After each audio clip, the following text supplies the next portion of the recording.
So let's go over the basics of Unity. The first thing you need to know is the camera.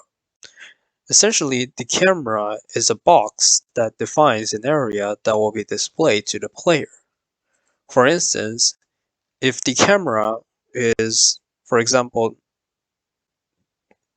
the size of this box, and you make the background bigger than this area, then only the portion of the background that is within the camera area will be displayed. All the other parts will not. Secondly, within the camera, there is few different settings that you need to pay attention to. The first one is projection. There's two different settings, perspective and orthographic. Since we're making 2D games, we should always stick with orthographic. Perspective is mainly used for 3D games. For when you select it, you will have the ability to set the rotation of the camera, which allows you to see different side of objects.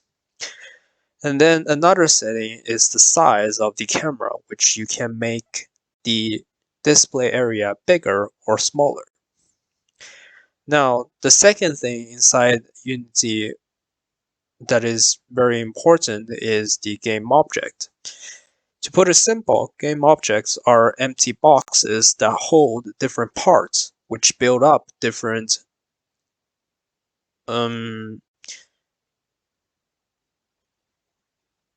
characters in the game. And these parts are called components. There are three important components that you need to know. The first is the transform component, which stores the information of the position, the rotation, and the scale of an object.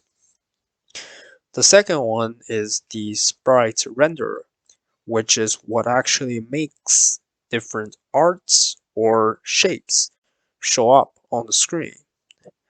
And then the third one is called script, which is a self-defined function that can be attached to different objects. But we will go into detail about scripts later. Of course, there are many other neat components such as rigid body, which is a physics simulator, and collider, which makes two objects collide with each other. The next most important thing about Unity is scripts. As I said before, there are self-defined functions which can be attached to different objects.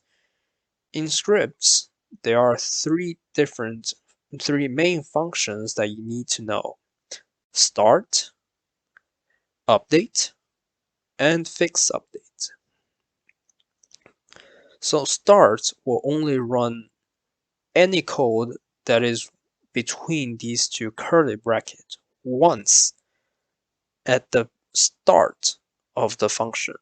So it will only run once on the first iteration when the script is called. After that, it will never be called again. Update and fixed update are really similar. They both run codes within their brackets continuously while the game is running.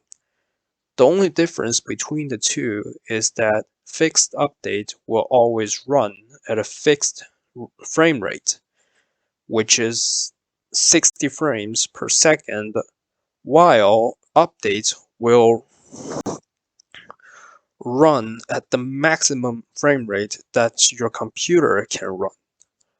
Apart from these three functions, there are other functions such as Oncollision, which will run any code between the brackets when the current objects that the script is attached to collided with another object. And there are also functions that can check whether the player have pressed any buttons or have pressed the mouse. If you want to find out more functions within the script, you can look over the Unity scripting API menu. They give you the detailed explanation on the functions of every code in the game, and also provides you with an example on how to use them.